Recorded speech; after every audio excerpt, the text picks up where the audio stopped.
Güneş batmak üzere, mükemmel bir hava var. Sıcak gitti ya, artık rahat rahat sokaklarda dolaşabiliriz.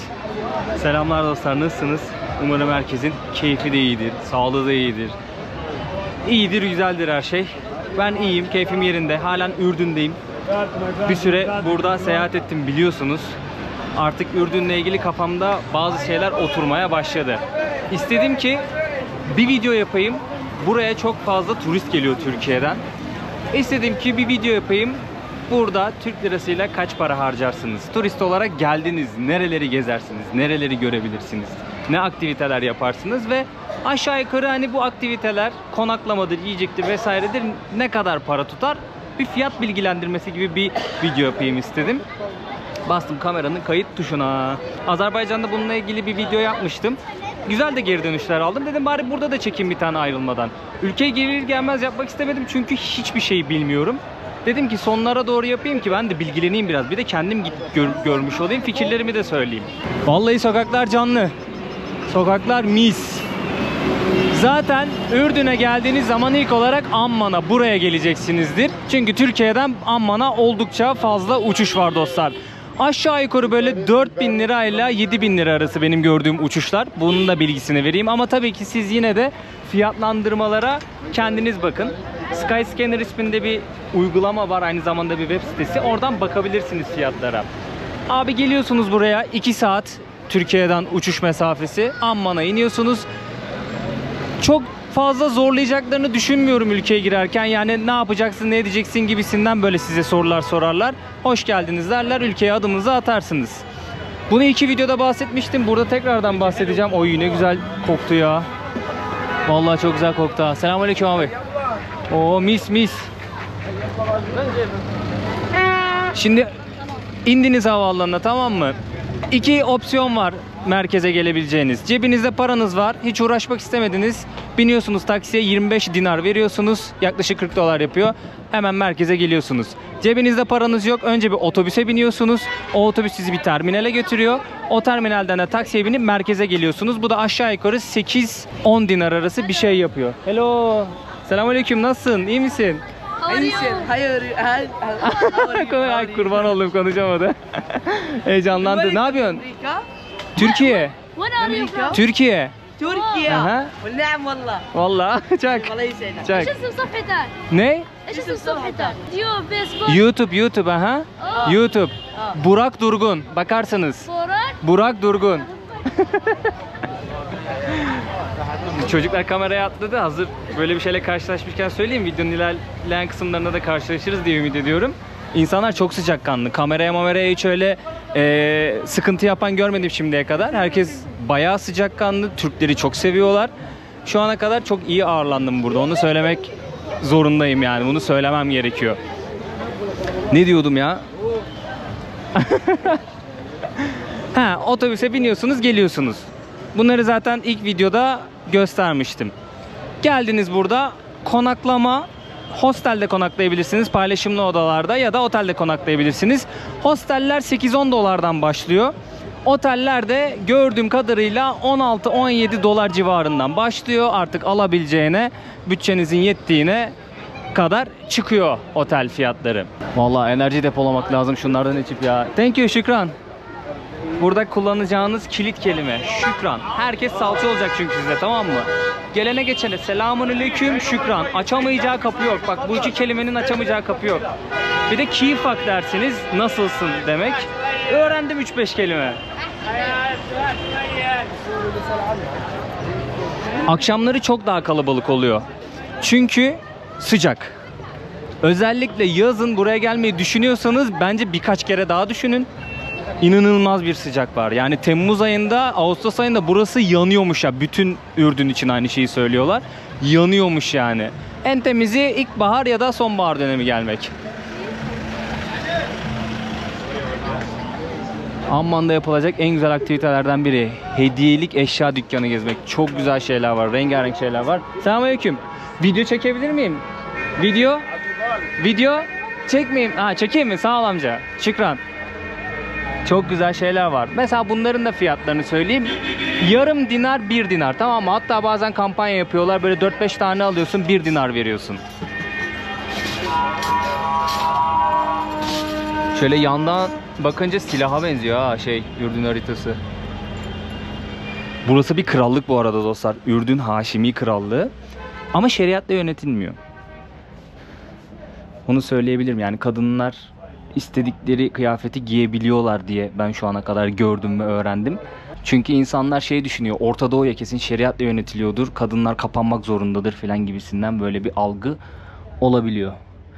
Burada da Arap stili kılıçlar ve bıçaklar var. Tesbihler de güzelmiş ha, rengarenk.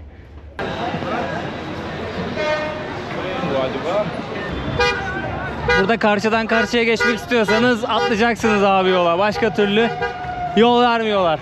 Işıklarda bile bazen tak diye geçiyorlar, hiç umurlarında değil.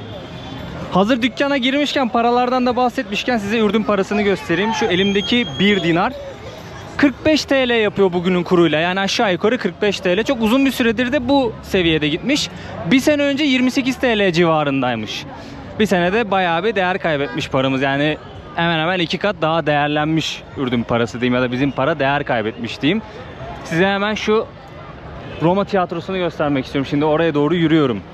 1 dinara mesela ne yapabilirsiniz? 2 tane falafel sandviç yiyebilirsiniz. 1 tane falafel tabağı yiyebilirsiniz. Su alabiliyorsunuz, böyle 1,5 litrelik şişelerde 2 tane 3 tane su alabiliyorsunuz yerine göre.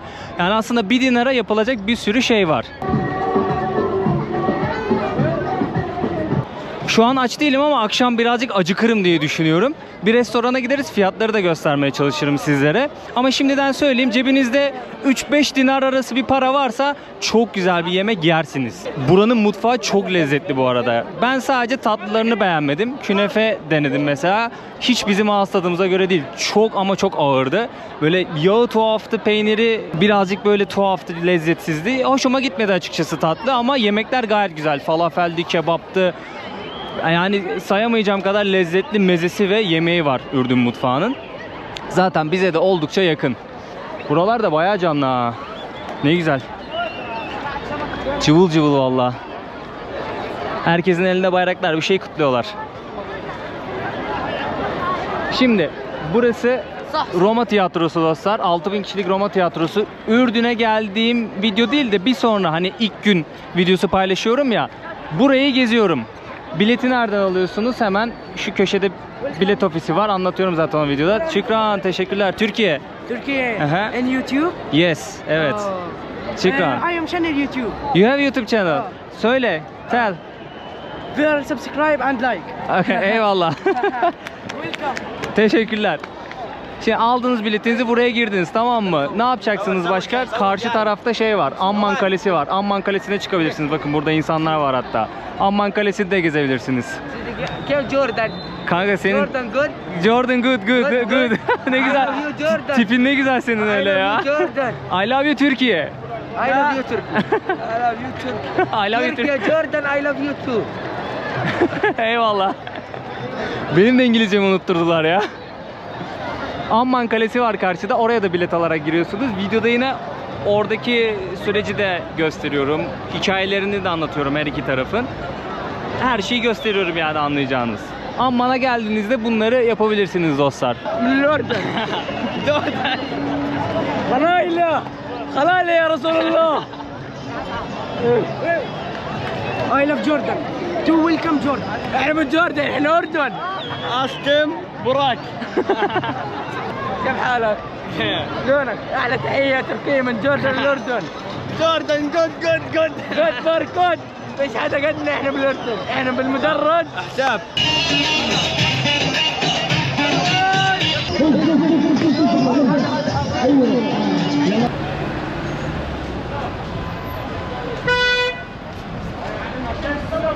Bu arada geldiniz, para dolar euro olsun yanınızda, burada exchange ofislerden, döviz bürolarından çevirirsiniz.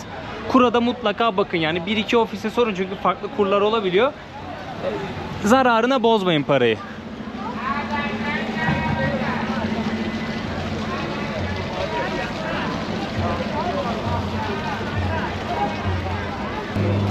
Şeker kamışı suyu içelim dostlar. Güney Amerika'da hastasıydım bunu ya, sürekli içiyordum. Burada içeride makinede sıktırıyorlar. Daha sonrasında böyle ya böyle bardaklarda içiyorsunuz hemen burada ayaküstü ya da alıyorsunuz yanınıza. Böyle şişeye de koyup satıyorlar. Eve de götürebilirsiniz. Ne diyor? Kan şekerinizi toplar diyor. Göğsünüzü temizler diyor. En üstteki yazana baksana, cinsel hayatı kuvvetlendirir diyor. Aa, what is this? This is ginger. Ginger. Bir de şey atıyorlar. Neydi ya ginger? You know? I forgot how to say Turkish ginger. How to say it? I don't know. You don't know. Of course I forgot. Of course I forgot. In Arabic it's called zanjabil. Ha, zencefil. Ha, Zencefil? zencefil. Yes, zencefil. Zencefili unuttum ya. Şu bardaklara zencefil attı. This is a moment of the truth. Şükran, şükran. Bu mesela yarım dinar. O da ne kadar yapıyor? 20 küsür lira, 22-23 lira gibi bir şey. مع زنجبيل؟ لا. بدون زنجبيل يا الله يصير مستكين. Ay, çok güzel gitti vallahi بدون sıcakta.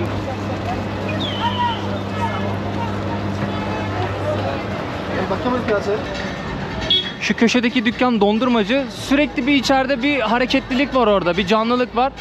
İnsanlar gidiyorlar orada dondurma yiyorlar. Meşhur bir yer sanırım. Hemen onun karşısında da insanların elinde şu an künefe tabağı görüyorsunuz. Böyle dolu dolu künefe tabakları. Geç abi. Burada bayılıyorlar künefeye. Özellikle akşam aktivitesi böyle maile oturuyorlar burada künefe yiyorlar. Burası böyle dolu oluyor ki şimdi de dolu yani. Oturacak yer bulmak çok zor oluyor. İnsanlar bu dükkandan künefelerini alıyorlar, yiyorlar. Burası çok meşhur bir dükkan. Ben buradan yedim. 1951 yılında açılmış burası. Ben beğenmedim dediğim gibi künefelerini. Ya benim ağız tadıma uymuyor. Bizim künefeyle yakından uzaktan alakası yok. Ama denemenizde fayda var. Yani buraya kadar gelmişken deneyin derim. Şu karşıda da bir sürü kafe var. Yani burası downtown merkez. Burada bir sürü kafe var. O kafelerde içecekler genelde 2-3 dinar arası. O da ne kadar yapıyor? Hello. 2-3 dinar arası işte 100-150 TL'ye bir şey içebilirsiniz. Nargile içmek istiyorsanız, bu arada şeyi de söyleyeyim. Hepsinin terası var. Terasa çıkın. Boşuna balkona oturmayın. Teraslar daha güzel. Nargilelerde 5 dinar civarı. Yani 250 TL civarına nargile içebilirsiniz burada. Orada bir şavarmacı var. Şöyle göstereyim. Burası kalabalık oluyor böyle. Devasa bir tavuk döner takıyorlar. Akşama bitiyor. Bolca yerel kıyafet dükkanı var. Hem kadınlar için hem erkekler için. Şükran, teşekkürler. Şükran.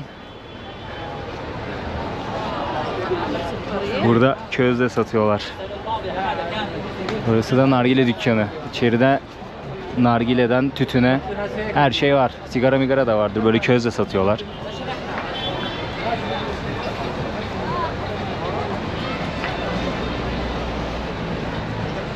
Burada mesela bir tane döviz ofisi var. Size şimdi bir sokak göstermek istiyorum. Ben orada kebap ve köfte yedim. Onun yanında bizim böyle lahmacuna benzer bir şey yapıyorlar ama iki tarafı da kapalı lahmacun. Çok lezzetliydi. Bakın burası. Şu Abu Zalek restoranının olduğu tabelayı görüyorsunuz abi. İçeriye dalıyorsunuz. Burada istediğiniz yere oturun, yemek yiyin. Hepsi çok güzel restoranların ve lezzetli. Dediğim gibi 3 dinar 5 dinar arası. Yani 250 TL en fazla güzel bir yemek yersiniz. Amman'da falafel yiyecekseniz Haşim restoranı öneririm dostlar. Burası gerçekten çok güzel bir falafelci. Hem falafel sandviçleri çok güzel yapıyorlar. Komple Haşim'e ait bu arada burası. Yani tek bir restoran. Yer bulmak biraz zor oluyor. Tabakta falafel söyleyin, yanına humus söyleyin. Ekmek getiriyorlar, salata getiriyorlar. Bir de çay, ayran bir şey söylersiniz yanına. 2 dinar. Yani ne kadar yapıyor? 100 TL civarı yapıyor. Yes. Thank you, thank you. Şükran. Türkiye. Turkish. Good Turkish. Teşekküratum. Falafel sandviç de 0.40 dinar. O da ne kadar yapıyor? 20 TL civarı bir şey yapıyor. Yani oldukça lezzetli, güzel. Ama bence yolunuz Akabe'ye düşerse, ben Akabe'de 2 tane genç kardeşimin çalıştığı bir falafel dükkanından falafel sandviç yemiştim.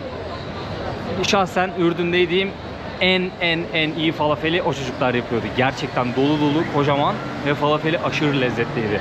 Bu arada falafel yiyecekseniz tahini soslu yiyin. İçine zaten humus sürüyorlar. Ama tahini sos tamamen tercihe bağlı. Bence tahini soslu yiyin. Gerçekten çok lezzetli oluyor. Falafeli falafen yapan tahini sos.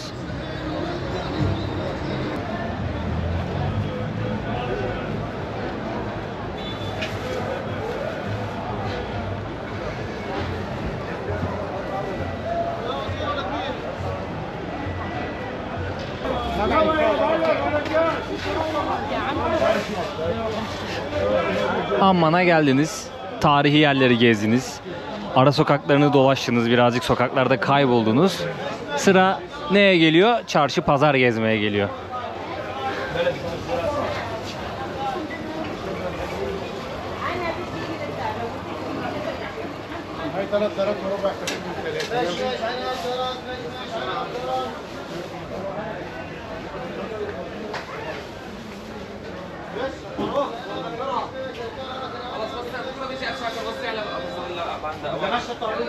انا بدي اجيب لعند مصر.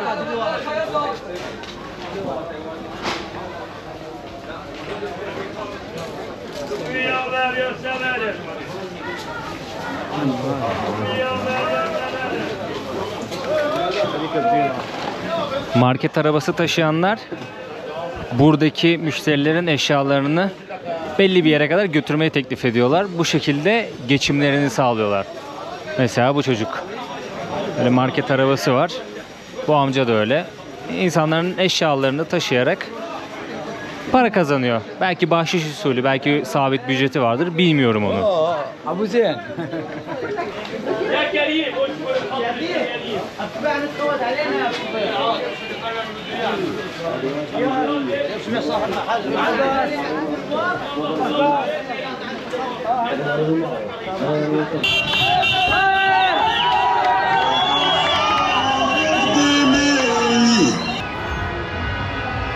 Işıklar yandı, şehir cıvıl cıvıl.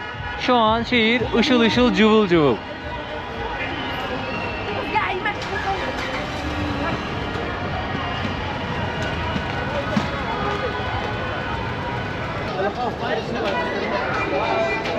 Ne yazıyor? Biz Osmanlı torunuyuz yazıyor Feste. Dondurmayı da kahveyi de Türk dondurması, Türk kahvesi gibi satıyorlar burada. O isim altında satıyorlar. Ha, orada da Maraş dondurması yazıyor.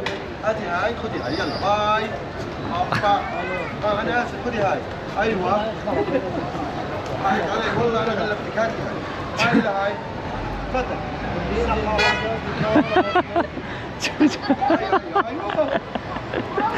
Sinirlendi ya. Kıyamam.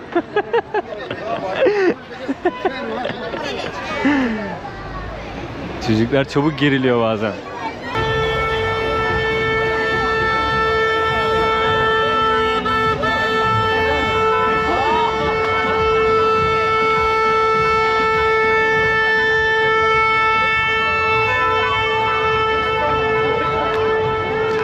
Of of of, gelen tabağa bak ya.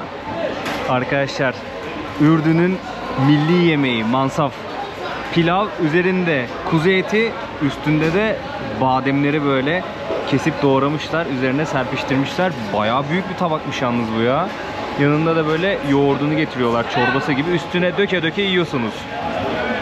Ürdün'ün milli yemeği mansaf. Bunun fiyatı 7 dinar. O da ne kadar yapıyor? 10 dolar diyeyim düz hesap. 300 TL civarı bir şey yapıyor yani.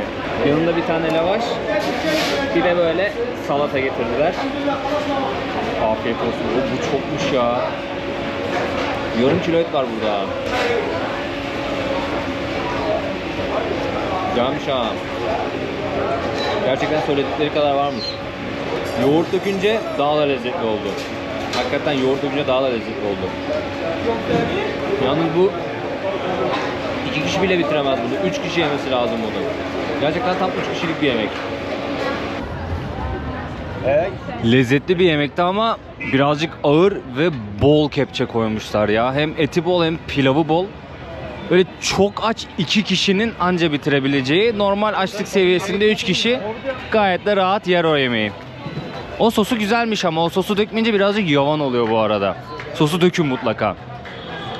O mansafı yiyebilirsiniz. Kebapları gayet güzel. İşte şavarmaları, tatlılarını deneyin. Yani sokak lezzetleri ya da yerel lezzet olarak Ürdün hakikaten, yani Orta Doğu, tahmin edebiliyorsunuzdur. Gerçekten lezzetli birçok şey. Bazı şeyler ağız tadınıza uymayabilir. Orası herkesin ağız tadına göre değişiyor tabii ki, ama Orta Doğu'da içiniz rahat olsun yemek yerken. Bu arada en pahalı yiyecek de mansaf sanırım ya. O da milli yemek olduğu için benim şu ana kadar menülerde en pahalı olarak gördüğüm yemek mansaf. İşte 7 dinara, 8 dinara, 9 dinara, 10 dinara restoranına göre bu fiyatlarda satıyorlar. Bu arada Ürdün sokak yemekleri videosunu da izleyebilirsiniz dostlar. Orada da farklı farklı yiyecekler yiyip gösteriyorum. Büyük ihtimalle bu yemeği o videonun içine de koyarım çünkü ikinci kez yiyemem bunu yani. O video için ayrı. Mansaf tek seferde yiyeceksin. Tek kişiysen tabii ki. Sonra defteri kapatacaksın abi. Ziyan etmeye gerek yok.